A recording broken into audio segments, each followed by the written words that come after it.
सुप्रभात बच्चों।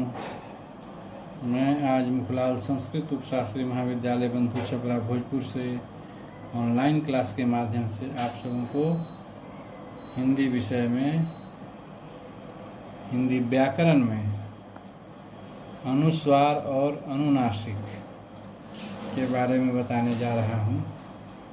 पिछले कल के क्लास में व्यंजन वर्ण के बारे में हम लोग पढ़े थे। आज हम लोग अनुस्वार और अनुनासिक के बारे में पढ़ेंगे। कल हम लोग व्यंजन में स्पर्श व्यंजन, अंतस्थ व्यंजन, उष्ण व्यंजन, तीनों व्यंजन, साथ ही साथ अल्प प्राण और महाप्राण के भी बारे में जानकारी प्राप्त किए थे। घोष और अघोष व्यंजन के बारे में जाने थे। आज हम लोग अनुस्वार और अनुनासिक के बारे में जानेंगे। तो अनुस्वार और ये अनुस्वार का चिन्ह है और ये अनुनासिक का चिन्ह है। ये दोनों हिंदी में अलग अलग ध्वनियाँ हैं। इन दोनों के प्रयोग में हमें हमेशा सावधानी बरतनी चाहिए।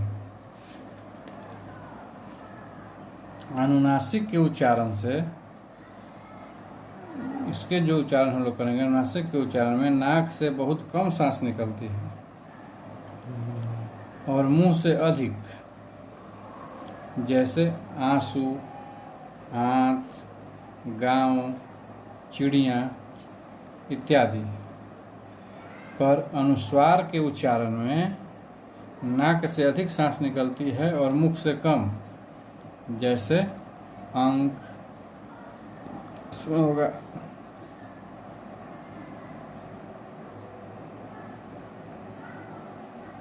अंक,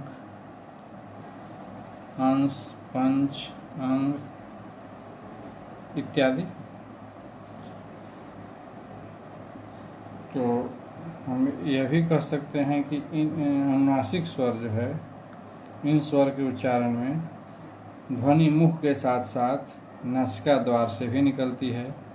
अतः अनुनासिकता को प्रकट करने के लिए शिरोरेखा के ऊपर, जो शिरोरेखा ही होता है, ये जो हुआ कोई चीज़ का, कोई शब्द का जो ऊपर का रेखा होता है, यही हुआ शिरोरेखा।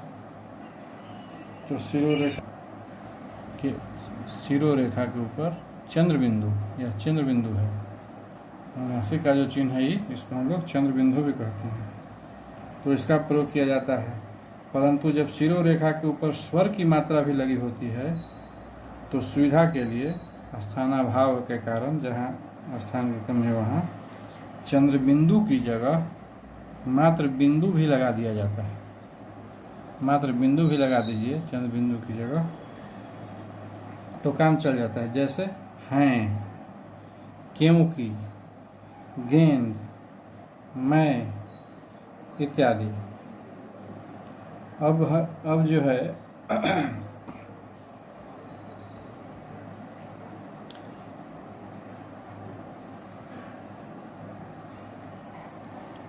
अनुनासिक स्वर की एक विशेषता है, अर्थात अनुनासिक स्वरों पर चंद्र बिंदु लगता है, लेकिन अनुस्वार एक व्यंजन ध्वनि है।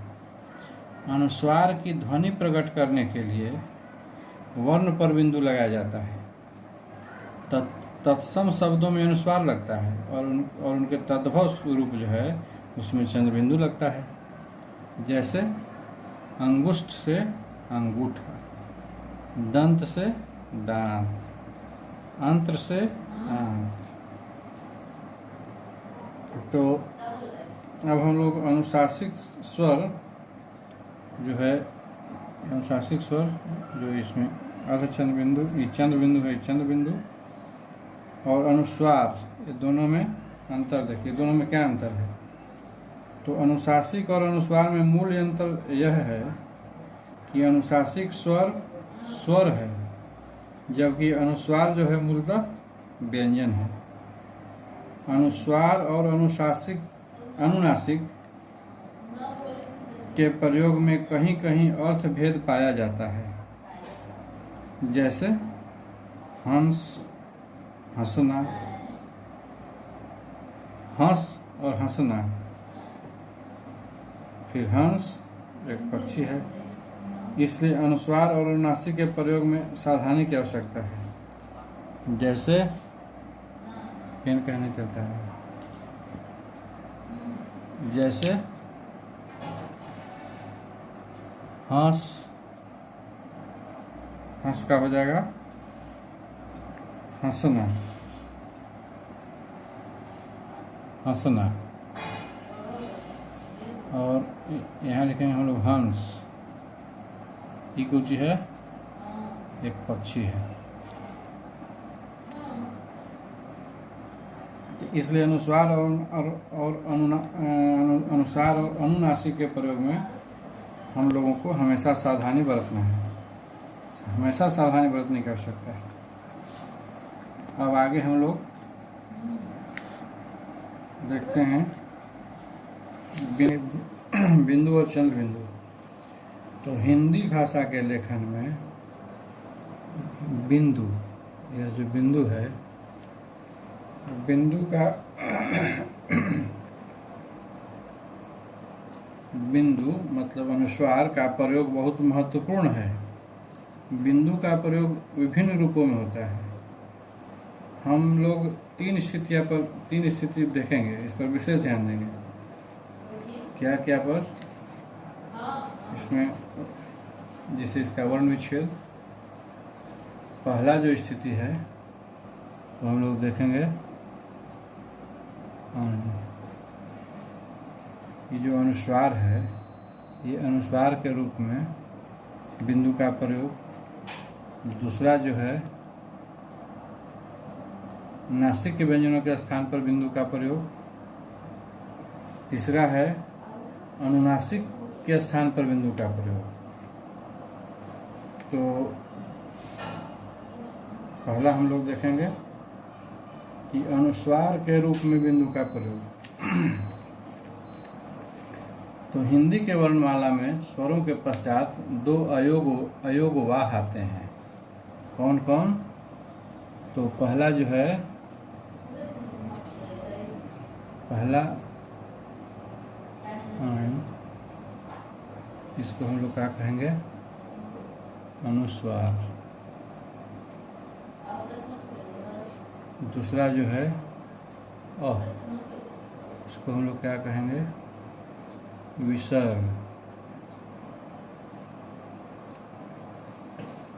तो अनुस्वार व विसर्ग का प्रयोग अ आदि स्वरों की सहायता से ही संभव हो सकता है। जैसे संताप, इस शब्द का यदि हम लोग वर्ण विच्छेद करें संताप का, तो इसमें संताप का हम लोग अगर वर्ण विच्छेद करें तो स हलंत जोड़ जोड़ त हलंत जोड़ आ जोड़ हलंत जोड़ अ, इतना वर्ण आता है इसमें। तो उच्चारण से स्पष्ट होता है कि इस शब्द के अनुस्वार, इस शब्द में, इस संताप में अन का उच्चारण जो है, इसका उच्चारण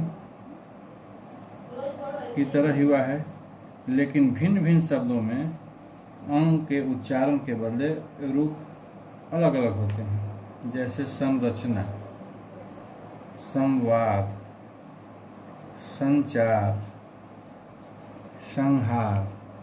संरचना में अ जोड़ न हो जाएगा। संरचना में यहाँ अंग होगा ना, सं, स जोड़ अंग, यहाँ अ हो जाएगा। संरचना में अ जोड़ न, ये संरचना में हो गई। संवाद में जो अंग होगा, संवाद में ये होगा अ जोड़ म। इसी प्रकार संचार में जो अंग होगा, संचार में ये होगा जोड़ न। इसी प्रकार संहार में जो होगा अंग, इसका होगा अ जोड़ अंग।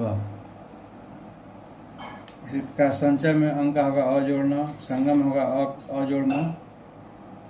तो अंग की इस विविधता के कारण ही यह नियम बना है कि अंतस्थ मतलब यरलव और उष्म तलाभ स मूर्धन स दंत स ह व्यंजनों से पूर्व आने वाले अनुस्वार में बिंदु का ही प्रयोग होगा। बिंदु के प्रयोग के कुछ उदाहरण है, जैसे कंगाल, कंठ, कंकाल, खंड, चंद, बंद, छंद, गंधा, संवेदना, संवाद, चंपा, चंचल आदि बहुत सारे उदाहरण हैं। अब हम लोग जो देखेंगे वह नासिक के व्यंजन के व्यंजनों के स्थान पर बिंदु का प्रयोग। दूसरा, पहला तो अनुस्वार के रूप में बिंदु का प्रयोग, दूसरा नासिक व्यंजनों के स्थान पर बिंदु का प्रयोग। तो नासिक व्यंजनों का उच्चारण भिन्न भिन्न स्थितियों में भिन्न भिन्न तरह से किया जाता है। यही कारण है कि इनके लिपि चिन्ह भी भिन्न ही हैं। जैसे अंत अगर लिखना होगा अंग, संग, गंगा, क वर्ग से पहले ही में अंग लगेगा। उसके बाद है चंचल, चंचल, मंजू, ये है च वर्ग से पहले यहाँ आएगा। फिर है ठंडा, कंठ, मंडल, ई में ट वर्ग से पहले आएगा। वैसे पंथ, पंथचंद, धंधा, ये सब त वर्ग से पहले न हलता आएगा। इसी तरह कंपन, गुंफ, चंपा, गंभीर, इसमें प वर्ग से पहले न हलंत आएगा। तो हिंदी के बदलते स्वरूप व सरलीकरण के उद्देश्य से अब यह नियम बन गया है कि ये सब भिन्न भिन्न नासिक के व्यंजनों की जगह बिंदु प्रयोग किया जाए। संस्कृत में इनका रूप इसी तरह बना रहे, किंतु हिंदी में इनकी जगह बिंदु प्रयोग को मान्यता दी जाए। तो अब ये सब जो है शब्दों का रूप होगा। जैसे अंक यहाँ लिखे थे अंक, इसका अंक ऐसे न लिखा के लिखाएगा अभी अंक ऐसे। उसके बाद चंचल, चंचल जो है ऐसे न लिखा के हो जाएगा अब चंचल। इसी प्रकार सब चेंज हुआ टोटल। उसमें ध्यान रखना है कि इसमें अंग, य, अण, न और म पांचों जो है पंचमाक्षर कहलाते हैं। इनके लिखने की विधियां हम लोग देखे हैं पहले क्लास में। इसी रूप में अनुस्वार के रूप में इन्हें दोनों में किसी भी तरह से लिखा जा सकता है, दोनों शुद्ध माने जाते हैं। यदि एक पंक्त्याक्षर जब दो बार आता है तो अनुस्वार का प्रयोग नहीं किया जाता है। जैसे चक्का, पन्ना, कुत्ता, कच्चा, अम्मा। इसी प्रकार इन वर्गों के बाद यदि अंतस्थ यानी यरलव और उष्म तलाभ स मूर्धन स दंत स ह आदि आए तो अनुस्वार का प्रयोग किया जाएगा, परंतु उसका उच्चारण पंचम वर्णों में से किसी भी एक वर्ण की भांति हो सकता है। जैसे संशय तथा संरचना में यह न का उच्चारण, संवाद में म का उच्चारण, इसी प्रकार संहार में अंग का उच्चारण। इस बात का हमेशा हम लोग को ध्यान रखना है कि अनुस्वार का प्रयोग व्यंजन के साथ होता है और अनुनासिक यानी चंद्र बिंदु का स्वर के साथ। अब तीसरा है अनुनासिक के स्थान पर बिंदु का प्रयोग। तो हिंदी में अनुनासिकता को प्रकट करने के लिए शिरोरेखा के ऊपर चंद्र बिंदु का प्रयोग किया जाता है, जैसा कि पहले ही बताया है। परंतु जब शिरोरेखा के ऊपर स्वर की मात्रा भी लगी हो तो सुविधा के लिए स्थानाभाव के कारण चंद्र बिंदु की जगह मात्र बिंदु लगा दिया जाता है। जैसे बिंदु, कहीं, गोंद, छाक, मैं, में, ये सब में अब केवल बिंदु लग जाता है, जो कि पहले इसमें लगना चाहिए चंद्र बिंदु। तो ऐसे स्थानों पर चंद्र बिंदु का प्रयोग अटपटा लगता है। अब केवल बिंदु का प्रयोग शुद्ध माना जाने लगा है। परंतु अ, आ, ह्रस्व उ दीर्घ उ तथा री स्वर वाले शब्दों में अनुशासिक अर्थात चंद्र बिंदु का ही प्रयोग होगा। जैसे हंस, जो हंसने की क्रिया है वो हंस। अंग, ये शुद्ध मानक है इस सब का। आंगन अर्धचंद्र बिंदु का, इसका अशुद्ध मानक है हंस, ह पर बिंदु दंत स। अंग अ पर बिंदु ग। तो ये सब जो है अनुनासिक के स्थान पर बिंदु का प्रयोग हुआ। जिन शब्दों में अनुस्वार के पश्चात य, र, ल, व, ह आता है वहाँ अनुस्वार अपने मूल रूप में ही रहता है। और यदि अनुस्वार के पश्चात कोई पंचम वर्ण आ जाए तो अनुस्वार अपने मूल रूप में ही प्रयुक्त होता है। यहाँ बिंदु का प्रयोग अमान्य होता है। अपवाद में सम उपसर्ग का स और म सम उपसर्ग का सन हो सकता है, हो जाता है। यह अपवाद है। इसी प्रकार यदि अनुस्वार के दायित्व एक जैसे दो अनुस्वार वर्णों का प्रयोग हो तो ऐसे स्थलों पर अनुस्वार का बिंदु नहीं लगता।